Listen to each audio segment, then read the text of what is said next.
نحمده ونستعينه ونستغفره ونؤمن به ونتوكل عليه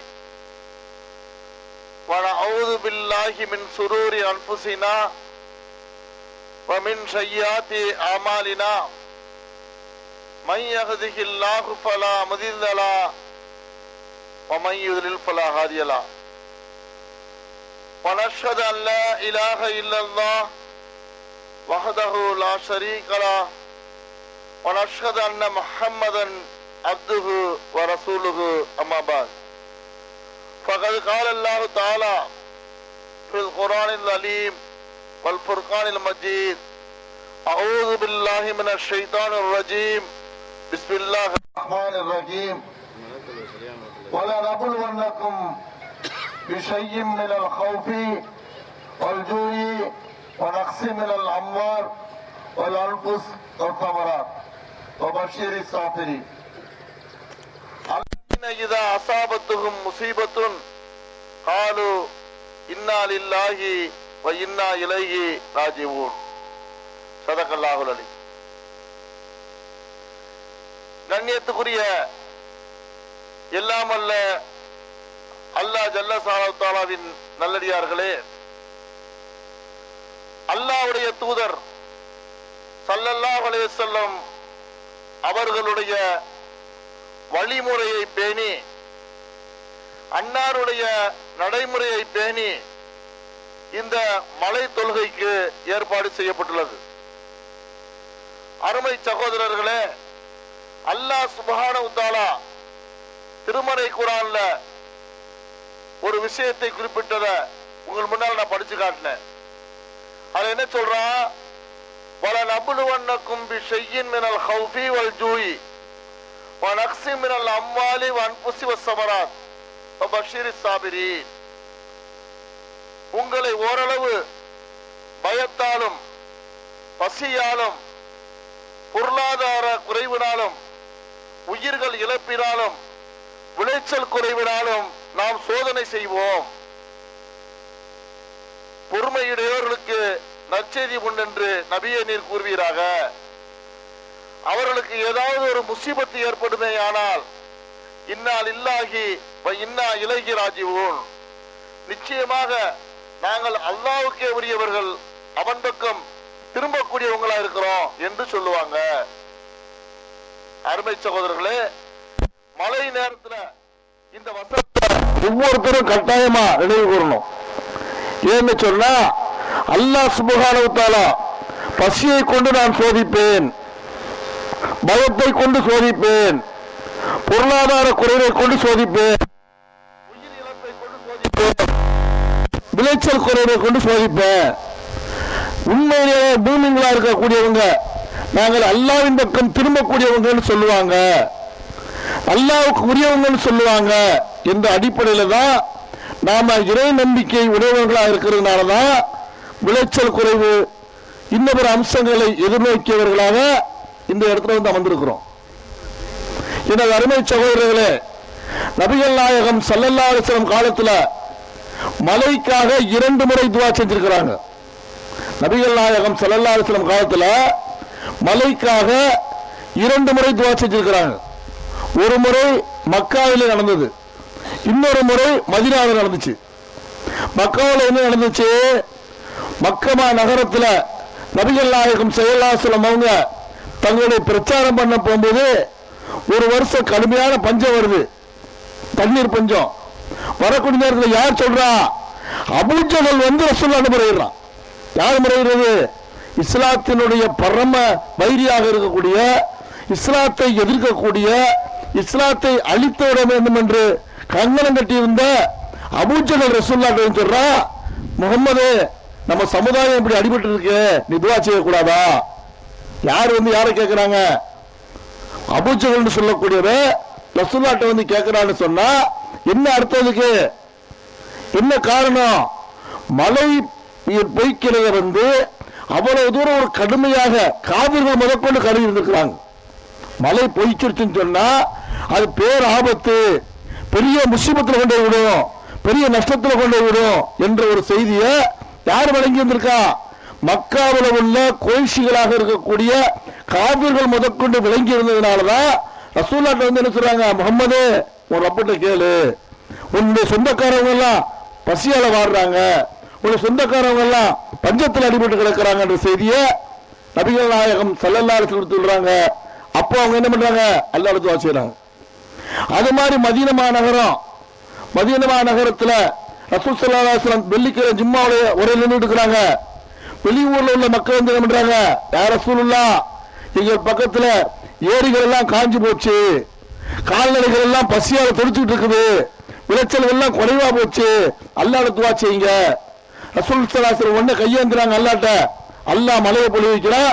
ஒரு வாரம் தொடர்ச்சியா மழை பெய்யுது. மீண்டும் வந்து சொல்றாங்க, என்ன சொல்றாங்க, யா ரசூலுல்லாஹ் மழையை நிறுத்தணும், மழை அதிகமா இருக்குது அப்படிங்கிற செய்தியை சொல்றாங்க.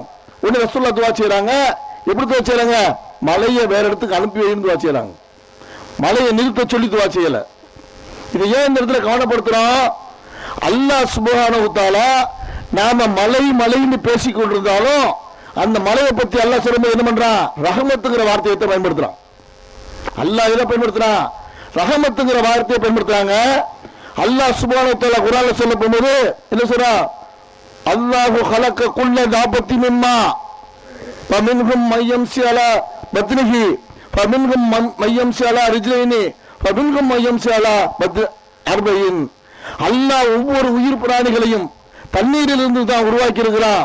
வயிற்றிலிருந்து தவழ்ந்தாலும் சரி, 2 காலில் நடந்தாலும் சரி, 4 காலில் நடந்தாலும் சரி, இப்படி நம்மளை உருவாக்குறது தண்ணியில, நமக்கு உருவாகிறதுக்கு கூடான வாய்ப்பு வச்சிருக்க தண்ணியிலன்னு சொல்லி ஒட்டுமொத்த பொருளாதாரத்தையும் ஒட்டுமொத்த அம்சங்களையும் அல்லாஹ் அடக்கி வச்சிருக்கிறது தண்ணியில இருக்கிறதுனாலதான் அல்லாஹ் என்ன பண்றான், அது ரஹமத்துன்னு சொல்றான்.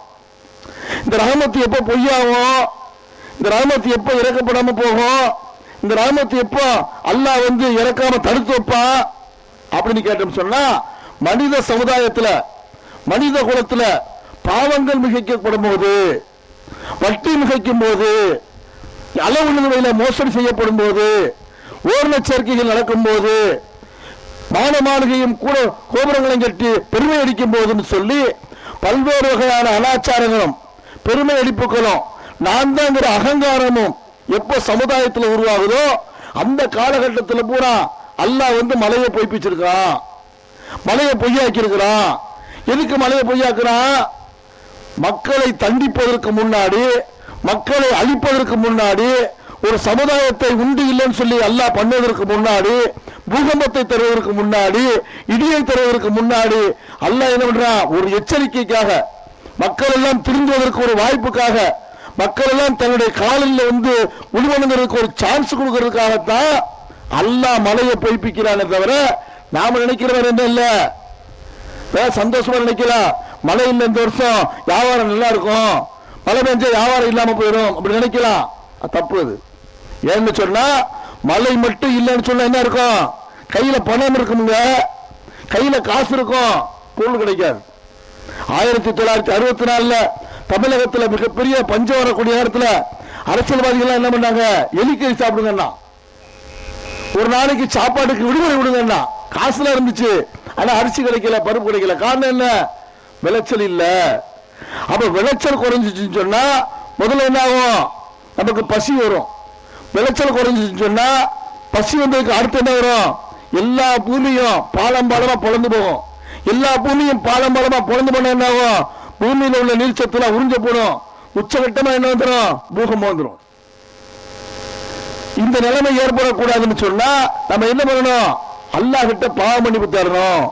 அல்லாஹ் ஒரு வாய்ப்பு தந்திருக்கிறான், திருந்துறதுக்காக வாய்ப்பு தந்திருக்கிறான், நம்மளை மாத்திக்கிறதுக்காக வாய்ப்பு தந்திருக்கிறாங்கிறதுக்கு தான் இந்த மலை தொழுகை கொண்ட நபிகள் நாயகம் ஸல்லல்லாஹு அலைஹி வஸல்லம் நமக்கு ஏற்பாடு பண்ணிட்டு போயிருக்கிறாங்க. நல்ல வேலைக்கு நாம நினைக்கலாம், நாம எந்த தப்பும் செய்யலையே, நம்ம கிட்ட எந்த விதமான நஷ்டமும் இல்லையே, நாம எந்த விதமான விவகாரமும் பண்ணலையே, நமக்கா வந்துடும் அப்படின்னு சொல்ல போகும்போது அல்லாஹ் என்ன சொல்றான், உங்களுக்கு சோதனை என்பது கெட்டவங்களை மட்டும் பிடிக்கும் நினைக்காதீங்க, நல்லவங்களை சேர்த்துதான் பிடிக்கும். கெட்டவன் வரமாட்டாங்க, கெட்டவனா இருக்கிறவனுக்கு எது எப்படி போனாலும் கவலைப்பட மாட்டான், எந்த நஷ்டத்தை பத்தி கவலைப்பட மாட்டான், எந்த கஷ்டத்தை பத்தி சொல்ல மாட்டான். இன்னும் சொல்ல போனா கெட்டவனுக்கு பஞ்சம் வர்றது நல்லது நினைப்பான். இருக்கிற பொருளை எல்லாம் பதுக்கி வச்சு வியாபாரம் பண்ண நினைப்பான், விலைய கூட்டம் நினைப்பானே தவிர அவனுக்கு ஆபத்தை பத்தி தெரியாது. ஆபத்துல பாதிக்கப்படுறது யாரு? இறை நம்பிக்கையாளர்களும் உண்மையாளர்களும் தான் பாதிக்கப்படுவாங்க. அந்த உண்மையாளர்களுக்கு தான் அல்லாஹ் என்ன பண்றான், ஒரு வாய்ப்பு தர்றான். நீங்க பாவ மன்னிப்பு தேடுங்க, அல்லாஹ் கிட்ட பாவ மன்னிப்பு தேடுங்க, உங்களுடைய குறைகளை சொல்லி சொல்லி அழுது கேளுங்க அப்படின்னு சொல்லி நபிகள் நாயகம் ஸல்லல்லாஹு அலைஹி வஸல்லம் மூலமாக நமக்கு வழிகாட்டி தந்திருக்கிறான். அருமை சகோதரர்களே, இந்த சந்தர்ப்பத்தில் பாவ மன்னிப்புன்னு சொல்லி நம்ம லேசா சொன்னாலும் அந்த பாவ மன்னிப்பு எப்படி இருக்கணும்? நம்முடைய உள்ளத்தை உருக்குற மாதிரி இருக்கணும், அழுகிற மாதிரி இருக்கணும். ரசூல் ஸல்லல்லாஹு அலைஹி வஸல்லம் காலத்துல எல்லாம் மன்னிப்பு கேட்கக்கூடிய நேரத்தில் அழுக வரலன்னு சொன்னா கூட அழுகை வரல வச்சுக்கிறாங்க. அந்த அளவுக்கு தான் மன்னிப்பு வந்து உருவி இருக்கிறாங்க. அது மாத்திரமில்ல, இந்த மலைத்தொழுகையை பொறுத்த மாத்திரத்தில் நமக்கு அதனுடைய வேதனை தெரியல, நமக்கு அதனுடைய கஷ்டம் தெரியல. இன்னைக்கு என்ன பண்ணிட்டு இருக்கிறோம், நம்ம ஏராளமான போர்களும் கிணறுகளும் இருக்கிறதுனால மலையை பத்தி நம்ம கவலைப்படாம இருக்கிறோம். ஆனா பெருமானார் ஸல்லல்லாஹு அலைஹி வஸல்லம் காலத்துல இந்த மலை பொய்க்க போகும்போது அல்லாஹ்விடத்துல எப்படி துஆ செஞ்சிருக்கா தெரியுமா? வாழ்க்கையில எந்த ஒரு காலகட்டத்திலும் துஆ செஞ்சது கிடையாது. எப்படி துஆ செஞ்சது இல்ல. நபிகள் நாயகம் ஸல்லல்லாஹு அலைஹி வஸல்லம் காலத்துல ஒரு ஜும்மா உரை நடக்குது. ஒருத்தர் என்ன பண்றாரு, வெயில்ல நிக்கிறார். அவர் வெயில்ல ஏன் நிக்கிறான்னு கேக்குறாங்க. அவர் வெயில்லையே இன்னைக்கு போய் நிக்கிறார், நியத்து பண்ணியிருக்காரு. நோம்பு வச்சுக்கிட்டு வெயில்ல நிக்கிறார், நியத்து பண்ணியிருக்காரு. நின்றுகிட்டு பயம் கேட்கறதா நியத்து செஞ்சிருக்காரு அப்படின்னு சொல்றாங்க. அப்ப ரசூலுல்லாஹ் சொல்றாங்க, தன்னைத்தானே வருத்திக்கிறது அல்லாஹ்வுக்கு தேவையில்லைப்பா, அவர் உள்ள வர சொல்லுங்க, வெயில்ல நிக்காம உள்ள வர சொல்லுங்க, வந்து தொழுவ சொல்லுங்க, நாம மட்டும் கண்ணீர் போட சொல்லுங்க சொல்றாங்க. அப்போ அல்லாஹ்வுக்காக அல்லாஹ்வுடைய வேண்டுதலுக்காக தன்னைத்தானே வருத்தி கொள்வதை ரசூல் ஸல்லல்லாஹு அலைஹி வஸல்லம் ஒருபோது அனுமதிச்சதில்லை. ஹஜ்ஜுக்கு போகும்போது ஒருத்தர் நடந்து வர நியத்து பண்றாரு, வாகனத்துல போய் சொல்றாங்க. இப்படி எல்லாம் பல சந்தர்ப்பங்கள்ல எல்லாம் ரசூல் ஸல்லல்லாஹு அலைஹி வஸல்லம் தன்னைத்தானே வருத்தி கொண்டு, தன்னுடைய உடம்பை வருத்தி கொண்டு, தன்னைத்தானே வேதனைப்படுத்தி கொண்டு துக்கத்தை வெளிப்படுத்துறதையோ பாவ மன்னிப்பு கேட்கறதையோ இபாதத்து செய்யறதையோ ரசூலுல்லாஹ் ஒருபோதும் அங்கீகரிக்கல. அப்படி அங்கீகாரம் கொடுக்காத ரசூல் ஸல்லல்லாஹு அலைஹி வஸல்லம் மலத்தொழுகையில மட்டும் என்ன பண்றாங்க, சூரியன் உதிச்சதுக்கு அப்புறம் வெயில்ல உட்கார்ந்து தொழுவுங்க. பெருநா தொழுகை கூட கேள்விப்பட்டிருப்பீங்க. பெருநா தொழுகை கூட ஒரு ஈட்டி வர்றதுக்கு முன்னாடி தொழுதுருவாங்க, வெயில்ல வந்துருக்காங்க. ஆனா அந்த மலை தொழுகை மட்டும் என்ன சொல்றாங்க, வெயில்ல நின்று தொழுவுங்க. எப்படி தொழணுமா? அதுவும் தங்களுடைய சட்டைகளை புரட்டி போட்டுக் கொண்டு தொழுவுங்க. நீங்கள் கேட்கக்கூடிய பிரார்த்தனையை புறங்கையிலான பிரார்த்தனை செய்யுங்கிறாங்க. இயல்புக்கு மாற்றமாக, யதார்த்தத்திற்கு மாற்றமாக, நடைமுறைக்கு மாற்றமாக என்ன தத்துவம் இருக்குதுல, அந்த அளவுக்கு நாங்க பாதிக்கப்பட்டிருக்கோம், தலைகீழாக மாற்றப்பட்டிருக்கிறோம். தலைகீழான சூழ்நிலை எங்க வாழ்க்கை இருக்குது, எங்களுடைய வாழ்க்கையை நேரா திருப்புற ஒரு வழிமுறை ஒன்றத்தை இருக்குது என்று அல்லாஹ்விடத்துல வெளிப்படையாக தங்களுடைய அடையாளங்களை காட்டி, வெளிப்படையாக தங்களுடைய இயலாமையை காட்டி அழுது உருகி மன்றாடித்தான் ரசூலுல்லாஹி ஸல்லல்லாஹு அலைஹி வஸல்லம் இருக்காங்க இந்த மலை தொழுகை வேண்டியிருக்கிறாங்க. ரொம்ப சாதாரணமான விஷயம் இல்லைங்க. நமக்கு வேணா இன்னைக்கு சட்டையை கட்டி போறது ஈஸியா தெரியலாம், நமக்கு வேணா வெயில் நினைக்கிறது ஈஸியா தெரியலாம். ஆனா சகாபாக்கள் காலத்துல அந்த பாலைவனத்துல சட்டை கழட்டி மாட்டதுன்னா எப்படி யோசிச்சு பண்ணி யோசனை பார்த்துங்க. அப்ப அருமை சகோதரர்கள், இந்த சந்தர்ப்பத்தில் நம்ம சொல்றது என்னன்னு கேட்டீங்கன்னா, வெறுமனே 2 ரக்காத் தொழுறதுல இதுல எந்த ஒரு துவா கேட்கறதா இருந்தாலும் ஒரு நன்மையான காரியம் பண்ணிட்டு தான் ரசூலுல்லாஹ் துவா சொல்லிருக்காங்க. அந்த அடிப்படையில மலைக்காக 2 ரக்காத் தொழுதுட்டு துவா செய்ய சொல்லிருக்காங்க. பயான் கூட இதுக்கெல்லாம் கிடையாது. பயான் எதுக்கு பண்றோம்னா இந்த விவரத்தை சொல்றதுக்கு தான் பயான் பண்றோம், எதுக்காக தான் பயன் பண்றோம். இந்த பயானும் கிடையாது. ஏதோ தொழுக வச்சாங்க, தொழுது முடிச்சோன்னு போன் நினைக்காதீங்க. அல்லாஹ்விடத்துல எவ்வளவுக்கு எவ்வளவு நீங்க உருகி மன்றாடுறீங்களோ அவங்க உங்களுக்கு நம்ம என்ன தப்பு செஞ்சிருக்கோன்னு தெரியும், உங்கள்கிட்ட என்ன குறைபாடு இருக்குன்னு தெரியும், எந்தெந்த வகையில் நம்ம எல்லாம் அல்லாஹ்வுக்கு விரோதமா நடந்திருக்கோன்னு தெரியும், மற்ற மனிதருக்கு எவ்வளவு துரோகம் இருக்குன்னு தெரியும், மற்ற மனிதர்களுக்கு எவ்வளவு பாதிப்பு ஏற்படுத்துன்னு தெரியும், சமுதாயத்துக்கு ஏற்படுத்துகிற பாதிப்பு தெரியும், அல்லாஹ்வுக்கு செஞ்ச குறை தெரியும், அவங்களுக்கு தெரியும் இல்லைங்களா? யாருக்கா தெரியாம இருக்குமா? தப்பு செய்யாத உலகத்தில் இருக்கானா? குல்லு பனி ஆதம ஹத்தாவுன் வகைல் ஹத்தாயின தமாபூன். ஆதமுடைய மக்கள் ஒவ்வொருத்தருமே தப்பு செய்யக்கூடியவங்க தான். அவங்கள சுத்தமானவங்க யாருன்னு கேட்டா தன்னைத்தானே பாவ மன்னிப்பு தேடி திருந்தி கொள்வாங்க சொல்றாங்க. அப்ப எல்லாத்தையும் பாவம் இருக்கும். உங்க பாவத்தை என்ன பண்ணுங்க, நம்ம இங்க துவா சொல்லி தருவோம், பொதுவான துவா மட்டும் சொல்லி தருவோம். தொழுது முடிச்ச உடனே எந்திரிச்சு போறாதீங்க தயவு செய்து. ஏன்னா தொழுகையில இல்ல, தொழுகைக்கு அப்புறம் நம்ம கேட்கக்கூடிய துவாவில தான் ஸல்லல்லாஹு அலைஹி வஸல்லம் கையேந்தவன மழை வந்திருக்கா பாத்துக்கலாங்க. எவ்வளவு உருகி இருப்பாங்க, எவ்வளவு அழுதுருப்பாங்க, எவ்வளவு கஞ்சி இருப்பாங்க, எவ்வளவு கதறி இருப்பாங்க, மக்களை எவ்வளவு தூரம் கேட்க சொல்லியிருப்பாங்க. பெருமளை சடங்கு இல்லை இஸ்லாம்ங்கிறது, சம்பிரதாயம் இல்லை இஸ்லாம்ங்கிறது, அல்லாஹ்வுக்கும் நமக்கும் நேரடி தொடர்பு ஏற்படுத்திக் கொள்வது இஸ்லாம்ங்கிறது. நபிகள் நாயகம் ஸல்லல்லாஹு அலைஹி வஸல்லம் சொல்றாங்க, உங்களுடைய வணக்க வழிபாடுகளை அல்லாஹ் பார்த்துக்கிட்டு இருக்கிறாங்கிற எண்ணத்தை நீங்க செய்யணும். அல்லாஹ்வை நீங்க பார்த்துக்கிட்டு இருக்கீங்கிற எண்ணத்தை செய்யணும். அந்த அமலுக்கு தான் வெயிட் இருக்குன்னு சொல்றாங்க. பாவ மன்னிப்பு கேட்க போகும்போது அல்லாஹ் எப்படி ஆயிடுறானா? நபிகள் நாயகம் ஸல்லல்லாஹு அலைஹி வஸல்லம் சொல்றாங்க, ஒருவன் வாகனத்தில் செல்கிறான், அந்த வாகனத்தில் தான் உணவு இருக்குது, அந்த வாகனத்தில் தான் உடை இருக்குது, அசதியின் காரணமாக பாலைவனத்தில் உட்கார்ந்து இருக்கிறான். திடீர்னு பார்த்தா குதிரை ஒட்டகத்தை காணோம், ஒட்டகத்தை காணோம். எப்படி இருக்கும் நிலைமை? ஒட்டகத்தில் காணாம போயிடுச்சுன்னு சொன்னா என்ன நிலைமையாகும்? அவன் உயிரை போயிடுச்சுன்னு முடிவுக்கு வந்துடுவான், அவன் நஷ்டவாளி முடிவு பண்ணிடுவான், அதோட சித்திரவதை முடிவு பண்ணிடுவான். இந்த நிலைமையில அவனுடைய ஒட்டகம் திரும்பி வந்துச்சுன்னு சொன்னா எப்படி இருக்கும்? அவன் அல்லாஹ் பார்த்து சொல்லுவானா, ஆன ரப்புக்கு அந்த அபுதும், நான் உன்னுடைய ரப்பு, நீ என்னுடைய அடிமைன்னு சொல்லி சந்தோஷத்துல தலகால் தெரியாம பேசிவிடுவான.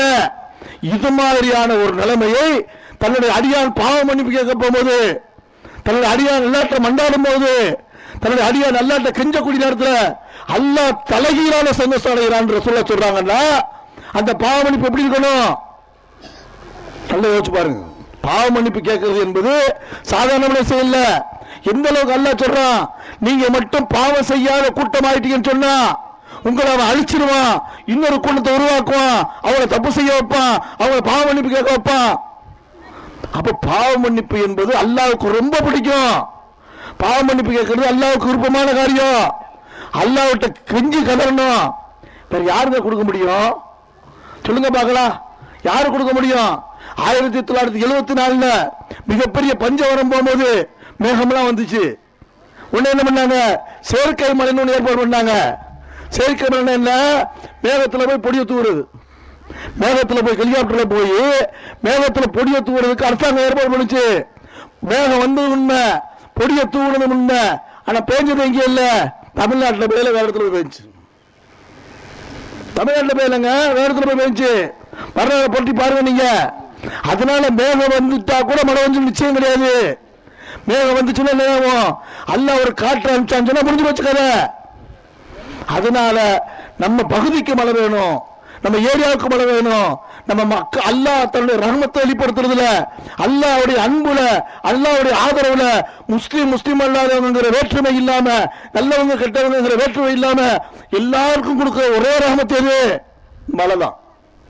நாம துவா செஞ்சதன் காரணமாக, நாம பாவ மன்னிப்பு தேர்ந்ததன் மூலமாக எக்கச்சக்கமான பேருக்கு தண்ணி கிடைச்சிச்சுன்னு சொன்னா, எக்கச்சக்கமான பேருக்கு வறுமை தீர்றதுக்கு நம்ம காரணமாயிட்டோம் சொன்னா, எக்கச்சக்கமானவங்களுக்கு விளைச்சலுக்கு நம்ம காரணமாயிட்டோம் சொன்னா, அவங்களுக்கு விளைச்சல் தேடி கொடுத்த நன்மை நமக்கு கிடைக்குமா இல்லையா? யோசிச்சு பாருங்க நீங்க. இஸ்லாத்துல நாம ஒரு காரியம் செஞ்சுட்டோம் சொன்னா அதனால யாரெல்லாம் பலன் பெறாங்களோ அவங்க நன்மையில ஒரு பங்கு நமக்கு வருமா இல்லையா? அப்ப அந்த மன்னிப்பு கேட்கறது எப்படி இருக்கணும்? மன்னிப்பு கேட்கறது என்ன அடிப்படையில் இருக்கணும்? அல்லாஹ்வோட அல்லாஹ் முன்னாடி உட்கார்ந்து இருக்கிற மாதிரி, அல்லாஹ் பக்கத்துல நின்று பார்க்கிற மாதிரியான நினைப்புல அழுது கேட்கணும், கெஞ்சி கெஞ்சி கேட்கணும், கதறி கதறி கேட்கணும், நம்முடைய பாவத்தை சொல்லி சொல்லி கேட்கணும். யா அல்லாஹ் நான் இவனுக்கு இந்த மாதிரி பண்ணேன், யா அல்லாஹ் நான் இவனுக்கு இந்த மாதிரி பண்ணேன், என்னை மன்னிச்சிரு, எங்களுக்கு மழையை கொடுத்துரு, நான் செஞ்ச தப்புக்காக எங்க சமுதாயத்தை நீ நாசம் பண்ணிடாத, என் சமுதாயத்துக்கு கேடு உண்டாக்கிறாத, மழையத்தா அல்லாஹும் அகிஸ்னா அல்லாஹும் அகிஸ்னான்னு சொல்லிட்டு என்ன பண்ணோம்? அழுது அழுது கதறி கதறி கேட்டோம்னு சொன்னா அல்லாஹ்வுக்கு ரொம்ப நேரம் ஆகுது. சில பேர் கூட சொல்லுவாங்க, வெயில் இந்த மாதிரி இருக்கு அடிக்குது, மழை ஒரு பொட்ட கூட காணும், எப்படிங்க மழை வரும், மழை காலமா இது அப்படின்னு கூட நினைக்கலாம். அருமை சகோதரர்கள் சிந்தனை செஞ்சு பாருங்க. நபிகள் நாயகம் ஸல்லல்லாஹு அலைஹி வஸல்லம் அவங்க லைலத்துல் கத்ர் இரவை தேடி, லைலத்துல் கத்ர் தேடி அறைக்குள்ள உட்கார்ந்து இருக்கிறாங்க, திரைக்குள்ள உட்கார்ந்து இருக்கிறாங்க. அல்லாஹ் அவங்களுக்கு அடையாளம் காட்டுறான். என்ன அடையாளம் காட்டுறான்? சேர்ல இவனை நெத்தி போடுற மாதிரி நான் கனவுல பார்த்தேன். லைலத்துல் கத்ர் எப்போ வரும்னு கேட்க போகும்போது சேத்துல என் தலை ஒட்டுற மாதிரி நான் கனவுல பார்த்தேன்னு சொல்றாங்க. அது மழை காலமும் கிடையாது, மழை பெய்யறதுக்குள்ள அறிகுறியும் கிடையாது. ஆனா சகாபாக்கள் என்ன சொல்றாங்க, ஒரு பஞ்சு பொதிய கூட நாங்க பார்க்கல, ஒரு பஞ்சு பொதிய அளவுக்கு கூட மேகத்தை பார்க்கல. ஆனா திடீரென்று எங்கிருந்த மேகம் சுழ்ந்துச்சு, திடீரென்று மழை பெஞ்சிச்சு. ரசூல் ஸல்லல்லாஹு அலைஹி வஸல்லம் சுபு தொகுத்து எந்திரிச்சாங்க, அவங்க நெத்தியில சேர் ஒட்டுச்சு. நாங்க கண்ணால பார்த்தோம்ங்கிறாங்க, கண்ணால பார்த்தோம்ங்கிறாங்க. அல்லாஹ் வந்து நம்ம நினைக்கிறோங்க பருவ காலத்துல தான் மழையை தருவான்னு நினைக்கிறோம். அதெல்லாம் நம்ம போடுற கணக்கு. அல்லாஹ் போடுற கணக்கு என்ன தெரியுமா? சித்திரையில மழை பெஞ்சா பார்த்தோமா இல்லையா? சித்திரைங்கிறது கோடைன்னு சொல்லுவாங்க, சித்திரைங்கிறது வெயில் அடிக்கும் சொல்லுவாங்க. சித்திரையில எல்லாம் அல்லாஹ் மழை நொறுக்கு நொறுக்கு நொறுக்கு நம்ம பார்த்திருக்கிறோம். ஆடி மாசம் இருந்துச்சுன்னு சொன்னா அம்மியே பறக்கும்னு சொல்லுவாங்க, காத்தே காணும். அந்த மாதிரி கிளைமேட் மாறி போயிருக்குது, சூழ்நிலைகள் மாறி போயிருக்குது, பருவ காலங்கள் மாறி போயிருக்கு. ஏன்? கால சக்கரத்தை மாறி மாறி சொல்லக்கூடிய யாருடைய வேலை? அல்லாவுடைய வேலை. அல்லாஹ் நினைச்சான்னு சொன்னா ஒரு ரொட்டி ஆகாதுங்க, ஒரு கண் சிமிட்டு நேரம் ஆகாது, கொட்டி தீத்துருவான் அல்லாஹ். அதனால அருமை சகோதரர்களே, இந்த சந்தர்ப்பத்தில் நல்லா நினைக்குங்க, 2 ரக்காத்துக்கள் தான் தொழுகை. தொழுகை எவ்வளவு? வெறுமனே 2 ரக்காத்து தான். இந்த 2 ரக்காத்து தொழுகையவோ எப்படி தொழுகணும்னு கேட்டீங்கன்னு சொன்னா, நம்முடைய சட்டைகளை திருப்பி போட்டு தொழுகணும். வலதுபுறம் இடதுபுறமாகவும் இடதுபுறம் வலதுபுறமாகவும் இருக்கிற மாதிரி நம்ம சட்டைகளை மாற்றி போட்டுக்கணும். இது ஒரு வலியுறுத்தப்பட்ட சுன்னத். சட்டைகளை என்ன பண்ணணும்? கலட்டிட்டு, பெண்களுக்கு கிடையாது, ஆண்களுக்கு மட்டும்தான். ஆண்கள் மட்டும் சட்டைகளை கலட்டிட்டு பின்னாடி போட்டீங்கன்னா என்ன ஆயிடும்? இடது கை வந்து வலது கையா மாறிடும், வலது கை வந்து இடது கையா மாறிடும். சரிங்களா? அதை பண்ணிட்டு என்ன பண்ணணும்? அதுக்கு அடுத்த கட்டமா 2 ரக்கா தொழு வைப்பாங்க. தொழு வச்சாங்க முடிஞ்சிருச்சுன்னு போயிடாதீங்க. தொழு வைப்பாங்க முடிஞ்சிருச்சுன்னு தயவு செய்து போயிடாதீங்க. தொழுகைக்கு பிறகு உள்ள பிரார்த்தனை தான் முக்கியம், பாவ மன்னிப்பு தான் முக்கியம், பாவ மன்னிப்பு தான் முக்கியம், பாவ மன்னிப்பு தான் முக்கியம். பாவத்துக்கு பிராயச்சித்தம் தரணும். பொதுவான பாவ பிராயச்சித்தம் இருக்குது. தனிப்பட்ட முறையில் உங்களுடைய நீங்க செஞ்ச குறைபாடுகளை, நீங்க செஞ்ச தப்புக்களை, நீங்க செஞ்ச தவறுகளை ஒவ்வொருத்தரும் அல்லாஹ்விடத்துல முறையிட்டு முறையிட்டு முறையிட்டு முறையிட்டு அழுது துவா செய்யணும். ஒருத்தருக்கு 1/2 மணி நேரம் ஆகலாம், ஒருத்தருக்கு 1 மணி நேரம் ஆகலாம், ஒருத்தருக்கு 2 மணி நேரம் கூட ஆகலாம். நீங்க கேட்கிற துவாவில் தான் என்ன இருக்குது? அல்லாஹ்வுடைய ரஹ்மத் இருக்குது, அல்லாஹ்வுடைய கருணை இருக்குது, அல்லாஹ்வுடைய நேமத்து இருக்குதுங்கிறத மனதில் வைத்துக் கொண்டு ஒவ்வொருத்தரும் நம்ம என்ன பண்ண வைப்போம்? தொழுகையா தயாராகும்.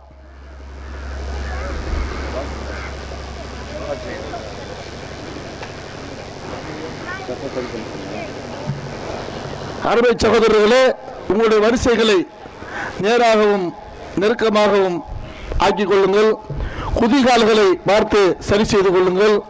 தோளோடு தோல் வெட்டி நின்று கொள்ளுங்கள்.